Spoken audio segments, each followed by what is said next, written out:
Mesdames et messieurs, bonjour. Vous suivez l'élan africain et vous avez bien raison. Le Rwanda vit des moments difficiles. C'est en effet la 31e commémoration du génocide contre les Tutsis, génocide qui a eu lieu en 1994. Actuellement, il convient de retracer le contexte dans lequel ces événements douloureux se sont passés. Vous savez, depuis le 1er octobre 1990, il y a une guerre civile qui était au Rwanda, puisque la rébellion du FPR avait lancé les hostilités depuis l'Ouganda.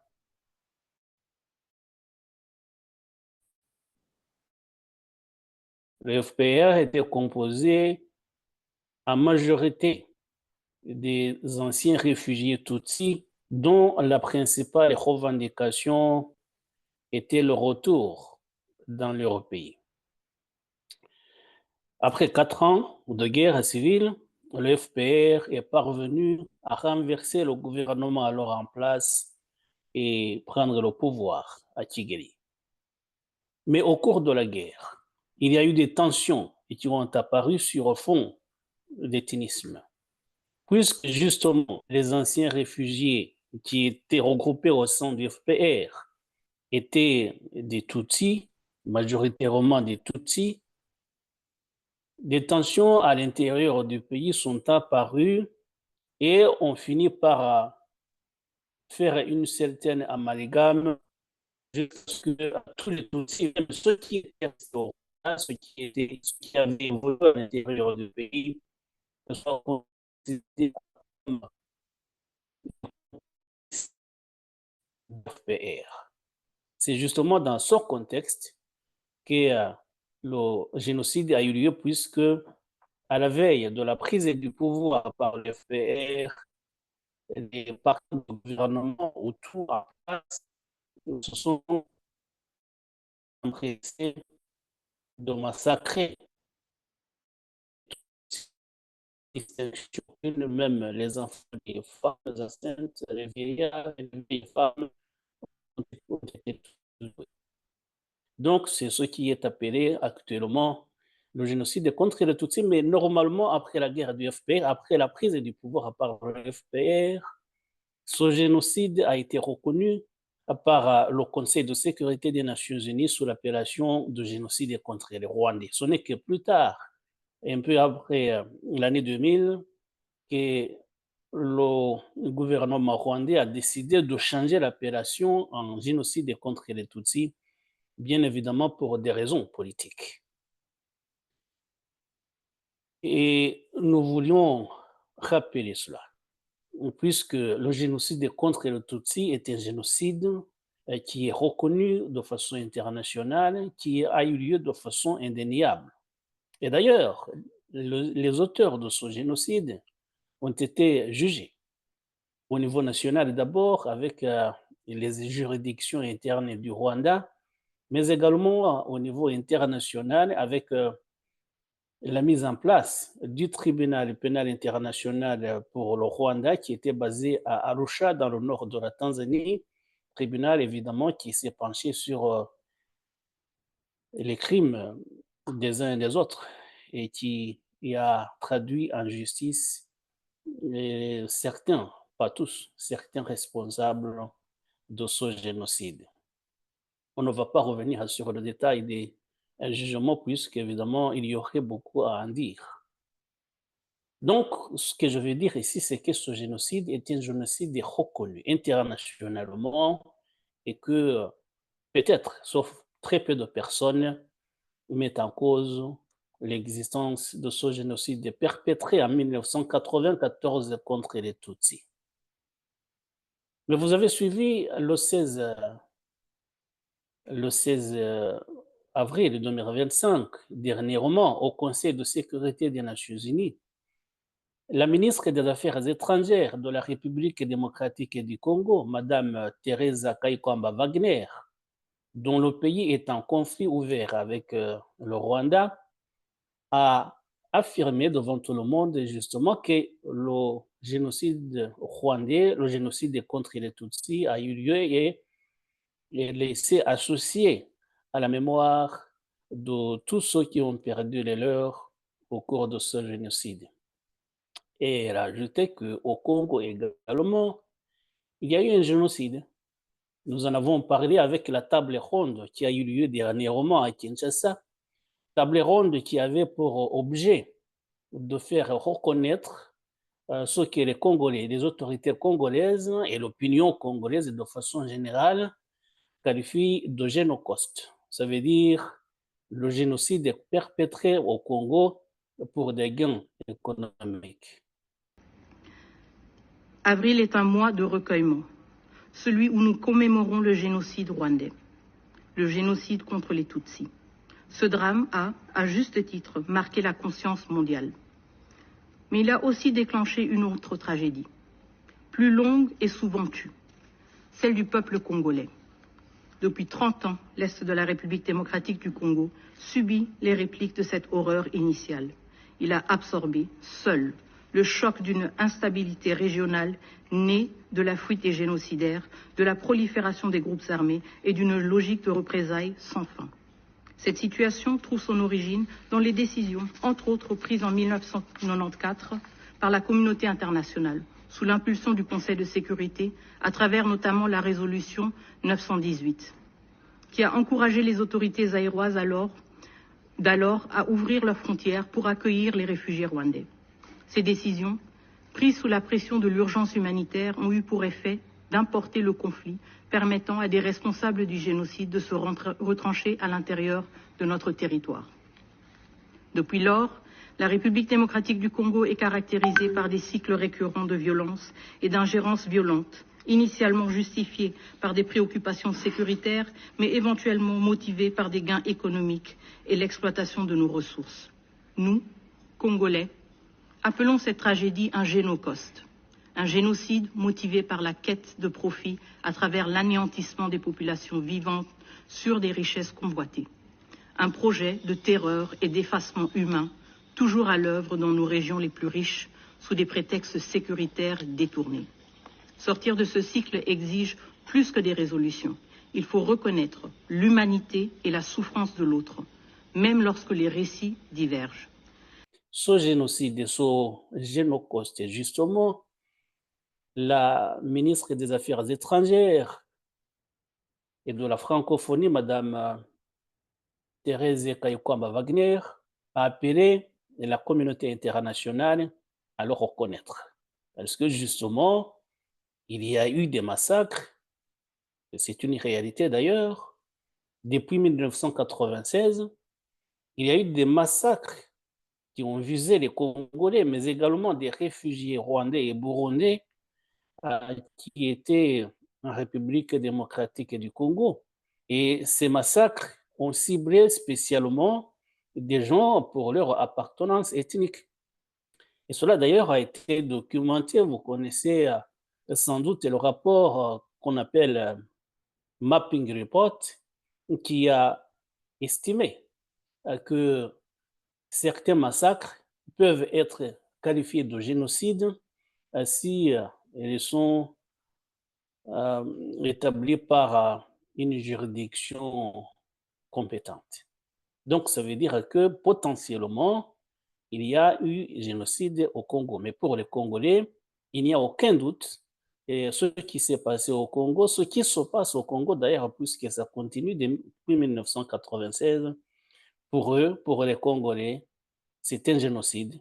Et la qualification qui a été retenue par les autorités congolaises, c'est le génocide, le génocide perpétré au Congo pour des gains économiques. C'est justement ce que estimait, ce que disait Madame Thérèse Kaikwamba Wagner devant le Conseil de sécurité des Nations Unies. Mais vous avez vu également qu'au cours de cette même intervention la ministre congolaise des Affaires étrangères a appelé la communauté internationale à reconnaître le génocide contre les Hutus du Burundi. Elle le disait en 1994, mais je pense que c'était un lapsus. Normalement, les Burundais, eux, disent qu'il faudrait qu'on reconnaisse le génocide contre les Hutus. C'était en 1972. Enfin, nous rappelons une autre tragédie de la région des Grands Lacs, trop longtemps restée dans l'ombre. Le génocide des Hutus au Burundi en 1994. Perpétré dans le silence, il a coûté la vie à des dizaines de milliers de civils. Nous saluons la démarche du Burundi auprès des Nations Unies pour en obtenir la reconnaissance. La République démocratique du Congo soutient pleinement cette initiative au nom d'une mémoire équitable et réconciliatrice. Si nous voulons qu'avril devienne un mois de mémoire partagée et non instrumentalisée, nous devons tous, États, peuples et institutions, oser regarder l'histoire dans toute sa complexité, sans hiérarchiser les douleurs, sans manipuler les morts. Je vous remercie. Et pour rappeler évidemment le contexte de ce qui s'est passé au Burundi en 1972, c'est qu'il y a une rébellion qui a éclaté au sud du Burundi en avril 1972. Et en représailles, le gouvernement d'alors, dominé par les Tutsis, dont le président s'appelait Michel Micombero, l'armée burundaise dominée par les Tutsis a massacré des Hutus, surtout des intellectuels. Mais il y a eu des massacres à grande échelle contre les Hutus. On estime entre 100 000 et 150 000 le nombre de morts en 1972, mais beaucoup de Burundais disent qu'il y en aurait peut-être un peu plus du double. Ça veut dire à peu près 300 000 personnes qui ont été massacrées en avril 1972, d'avril à juillet 1972. Pour les Burundais, c'est un génocide qui a été commis contre les Hutus. Il y a eu des commissions d'ailleurs. Il y a une commission qui a été mise en place par le gouvernement burundais et qui a conclu qu'il y a eu un génocide contre les Hutus. Nationalement parlant, les Burundais estiment pour l'instant, les autorités burundaises actuelles disent qu'il y a eu un génocide contre les Hutus en 1972. Mais ce qui a été surprenant, c'est que justement, c'est la ministre congolaise, une ministre congolaise qui appelle la communauté internationale à reconnaître ce génocide contre les Hutus en 1972. Ce n'est pas étonnant, puisque maintenant, avec ce qui se passe dans cette région, il y a une alliance entre la République démocratique du Congo et le Burundi. Et ça veut dire que ça a un rapport avec la politique et la diplomatie qui se déroulent dans cette région. Puisque devant le Conseil de sécurité des Nations Unies, effectivement, c'est une bataille diplomatique qui se joue. Et pourquoi est-ce que dans cette bataille diplomatique, la ministre congolaise des Affaires étrangères, la chef de la diplomatie congolaise, a jugé utile de mettre sur la table à la fois le génocide, le génocide qui a été commis au Congo pour des gains économiques, et le génocide contre les Burundais, les Hutus du Burundi. C'est qu'en réalité, même si personne ne nie actuellement, enfin, il y a des négationnistes, cela s'entend, il y a des gens qui nient le génocide contre les Tutsis au Rwanda, mais en réalité, l'opinion internationale estime majoritairement qu'il y a eu un génocide contre les Tutsis au Rwanda en 1994. Mais ce qui se voit également, c'est que depuis 1994, avec la prise du pouvoir du FPR, le pouvoir rwandais a su exploiter habilement cette tragédie qui s'est déroulé au Rwanda, le génocide contre les Tutsis. Et ça a rapporté au gouvernement rwandais des gains politiques immenses, incommensurables. Ça veut dire en réalité, ce génocide qui s'est déroulé sous les yeux du monde entier, maintenant c'est devenu une arme redoutable du gouvernement rwandais, une arme diplomatique bien entendu. Dès qu'il y a des mésententes, il y a un malentendu, le gouvernement rwandais exhibe chaque fois ce génocide en disant aux uns et aux autres, vous voyez, à la communauté internationale, vous voyez, les gens sont morts en 1994 ici et vous n'avez rien fait pour empêcher ces massacres. C'est nous, le FPR, l'armée patriotique rwandaise d'alors, à qui avons tout fait pour mettre fin à ces massacres. Mais la communauté internationale, ce qui est vrai d'ailleurs, puisqu'il y avait une mission des Nations Unies qui était au Rwanda, la MINUAR, qui comptait à peu près 2500 personnes, 2500 soldats, au lieu de leur donner une mission offensive afin d'empêcher les miliciens de tuer les civils, Tutsis, plutôt les Nations Unies ont pris la décision de retirer sa mission du Rwanda. Et c'est ce qui fait dire au FPR, avec évidemment des raisons politiques, que la communauté internationale n'a rien fait pour empêcher ces massacres. Et c'est devenu, depuis 1994, une arme. Chaque fois, vous dites, vous, communauté internationale, pays tel, vous n'avez rien fait et vous osez venir nous donner des leçons. Non, come on. Vous n'avez aucune leçon à nous donner, vous qui avez abandonné les Rwandais lorsqu'ils étaient en train d'être massacrés. Et donc, c'est devenu une arme. Ce qui est en train de se passer maintenant, c'est que le Congo et le Burundi sont en train de mettre sur la table un autre génocide qui s'est déroulé dans la région. D'autres génocides d'ailleurs, le génocide congolais et le génocide contre les Hutus au Burundi. Et au Congo, justement, le Congo ne se contente pas de demander la reconnaissance du génocide. Le Congo demande également la création d'un tribunal international pour la République démocratique du Congo, pour juger les auteurs de ce génocide.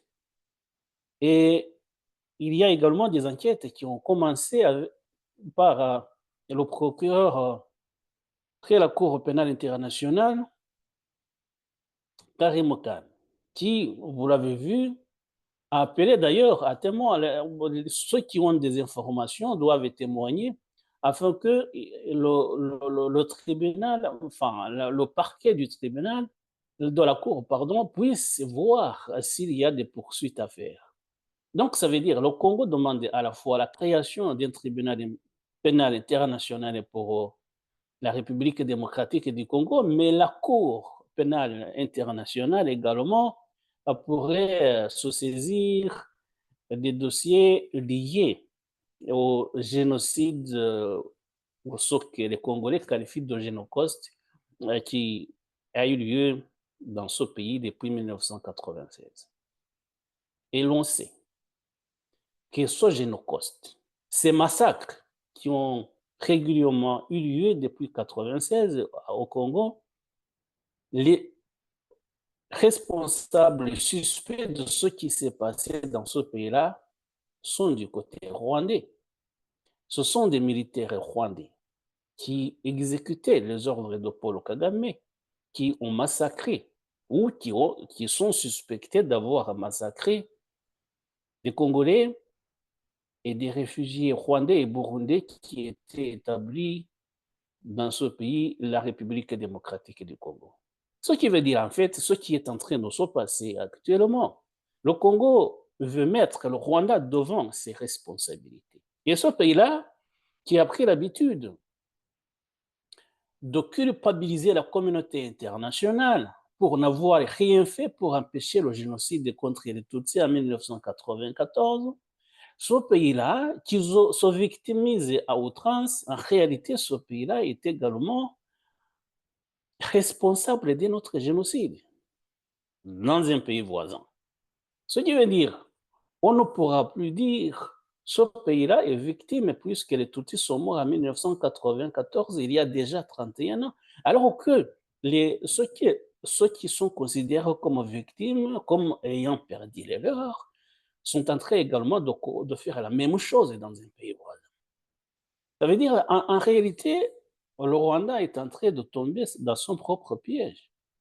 Si la communauté internationale donne suite aux demandes répétées des autorités congolaises et que le génocide est reconnu de façon internationale, ça veut dire que le Rwanda verra la plupart de ses responsables civils et militaires traduits devant les tribunaux.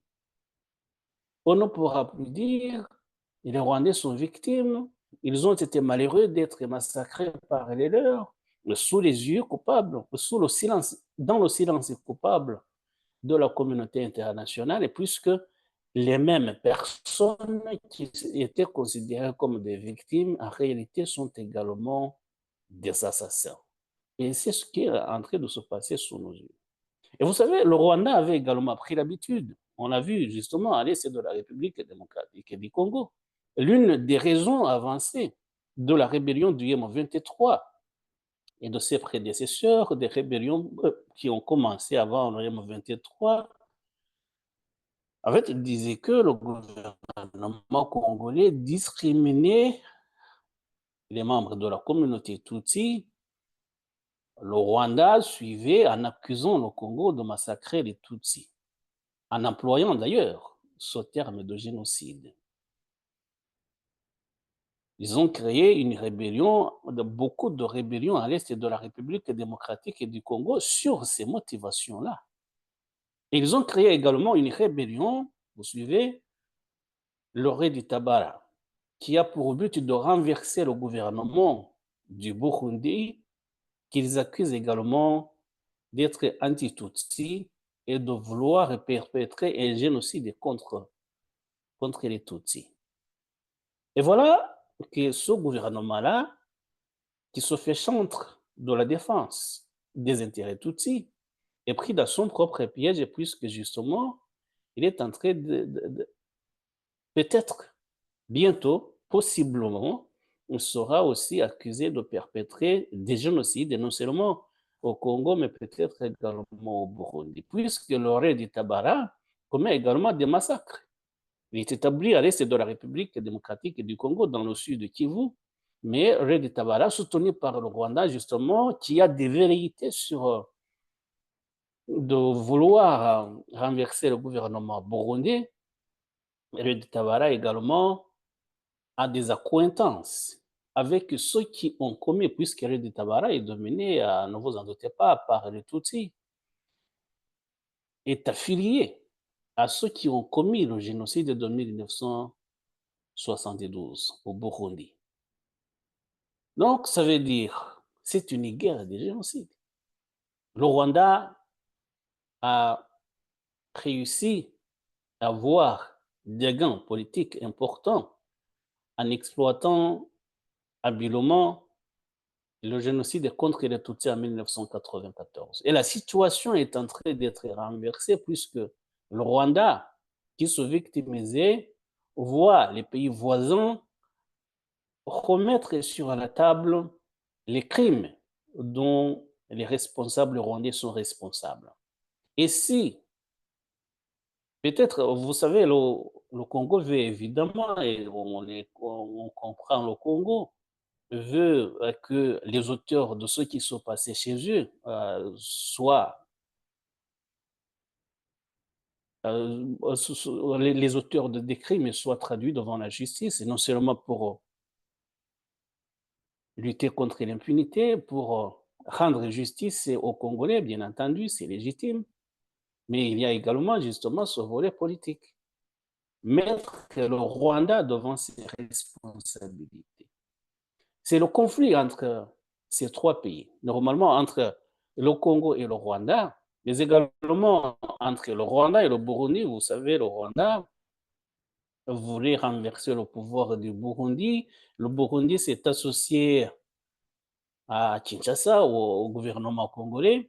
Et donc, les deux alliés, le Burundi et la République démocratique du Congo, veulent mettre le Rwanda devant ses responsabilités par le biais des demandes répétées de la reconnaissance des deux génocides, le génocide contre les Hutus contre les Hutus burundais en 1972 et le génocide commis au Congo depuis 1996. Et le Rwanda a une part de responsabilité surtout dans ce qui s'est passé au Congo. Et voilà donc que c'est une bataille diplomatique, judiciaire qui se poursuit devant les instances des Nations Unies. Évidemment, on ne sait pas si il y aura des suites favorables aux demandes de la République démocratique du Congo et du Burundi. Le Burundi ne va pas aller juste à la judiciarisation de ce qui s'est passé parce que ce sont des Burundais qui ont massacré les Burundais, comme au Rwanda d'ailleurs, mais le Burundi a choisi la voie de la réconciliation et c'est à leur honneur. Mais pour le Congo, ils réclament justice. Évidemment, c'est très légitime, mais il faudrait que ça se fasse. Et le Rwanda, dans tout ça, justement, se trouve dans un mur. Et le Rwanda est en train de lutter. Quand on voit les communicants rwandais, ils critiquent le gouvernement congolais d'avoir fait la dernière table ronde sur le génocide au Congo. Et on se demande, en quoi est-ce que ça vous regarde si les Congolais veulent faire reconnaître le génocide, crime qui se sont déroulés chez eux? En quoi ça vous regarde? Est-ce que vous vous immiscez dans ce qui se passe en République démocratique du Congo? Et bien évidemment, c'est que ce sont eux les premiers responsables. Et si ça évolue, si le Congo arrive à atteindre les objectifs qu'il s'est fixés, ça veut dire que le Rwanda sera la bête noire de la communauté internationale. Tous les gains politiques qu'il avait tirés de l'exploitation du génocide contre les Tutsis, en fait, vont tomber à l'eau et le Rwanda va être accusé par tout le monde euh, de massacres de masse qui ont eu lieu en République démocratique du Congo. Mais avant de clore ce dossier, vous savez qu'au Rwanda également, maintenant on est en train de commémorer pour la 31e fois ce génocide contre les Tutsis. Il y a une partie des Rwandais, il y a des Rwandais, en l'occurrence les Hutus, qui ne se reconnaissent pas dans la politique mémorielle menée par le pouvoir rwandais, puisqu'ils estiment que le pouvoir les empêche d'honorer la mémoire de leurs qui ont été également massacrés en 1994. Maintenant, pour les Hutus rwandais, seuls les Tutsis ont le droit d'honorer, de se recueillir devant les tombes de leurs qui ont été massacrés lors du génocide contre les Tutsis. Mais les Hutus qui sont morts n'ont pas le droit à la mémoire. Beaucoup de familles n'ont pas le droit de pleurer, d'honorer, de faire le deuil des leurs. Pourquoi justement? Puisque le FR, dans son avancée vers la prise de pouvoir à Kigali, a fait beaucoup de massacres. Et il y a des associations rwandaises, des organisations politiques également, qui militent pour la reconnaissance du génocide contre les Hutus au Rwanda. Puisqu'ils accusent, les responsables de ces organisations accusent le FPR d'avoir commis un massacre au Rwanda, mais également contre les Hutus qui s'étaient réfugiés en République démocratique du Congo. Le FPR qualifie cette politique de théorie de double génocide. Mais évidemment, on ne sait pas si ce qui s'est passé avec le FPR et les massacres commis par le FPR peuvent être qualifiés de génocide. Mais il faudrait au moins qu'il y ait des enquêtes, qu'il y ait des enquêtes et que des juridictions compétentes voient la qualification qui convient. Est-ce un génocide? Est-ce des crimes contre l'humanité ou des crimes de guerre? C'est possible. Mais ce qui n'est pas compréhensible, effectivement, c'est qu'il y a des gens qui sont morts et les auteurs de ces assassinats restent impunis. Ça veut dire qu'il y a une impunité qui est là et beaucoup de ces personnes qui ont participé à ces massacres font partie maintenant de l'administration militaire ou civile du Rwanda. Et donc, il y a des voix qui s'élèvent depuis un moment déjà. Il y a des organisations qui militent pour la reconnaissance du génocide commis contre les Hutus rwandais par le FPR. Et voilà, donc, ce sont trois batailles qui sont là. Le Génocoste, le génocide commis contre les Hutus burundais en 1972, mais également une possible, un possible génocide qui aurait été commis par le FPR contre les Hutus en 1994. Et on verra comment tout ça va se dérouler. Mais ce que nous voulions dire, c'est que dans cette région, il y a une véritable guerre des génocides.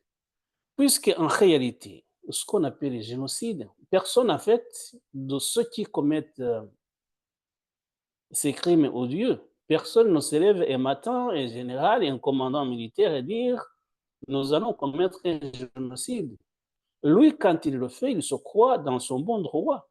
Il se dit il y a une attaque qui a eu lieu, une invasion quelque part, nous allons faire des représailles contre une telle population.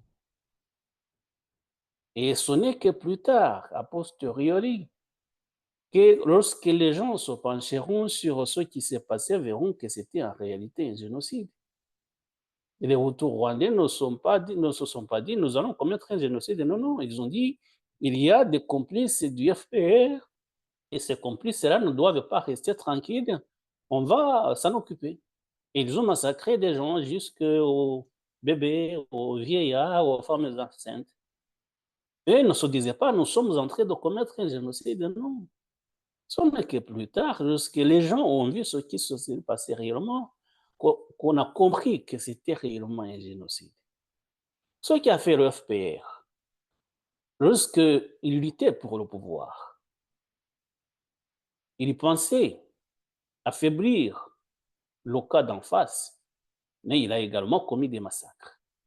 Des massacres qui peuvent être un génocide et qui peuvent être également des crimes de guerre, des crimes contre l'humanité. Mais justement, ce qui n'est pas normal, c'est qu'il n'y ait pas des instances et des juridictions habilitées qui soient autorisées à se pencher sur ces faits afin qu'on sache ce qui s'est réellement passé. Si c'était un génocide ou c'est une autre sorte de crime. D'ailleurs, que ce soit des crimes contre l'humanité, contre des crimes de guerre, en fait, ça s'apparente normalement au génocide. Ce sont des crimes normalement imprescriptibles. Et voilà. Et donc, ce sont des batailles qui sont en train de se dérouler, soit au Conseil de sécurité, des Nations Unies, avec, comme on a vu, la ministre congolaise des Affaires étrangères, mais également dans d'autres canaux diplomatiques. On a vu la dernière table ronde qui se tenait à Kinshasa pour faire reconnaître le Génocoste.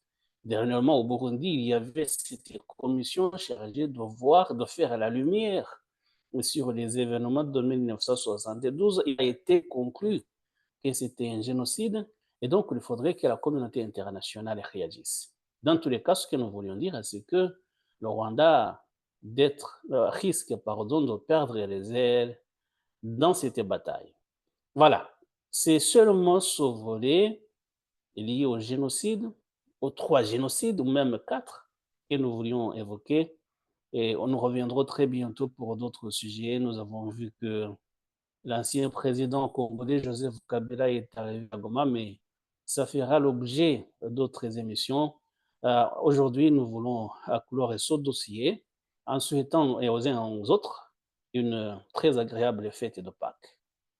Portez-vous bien et à très bientôt.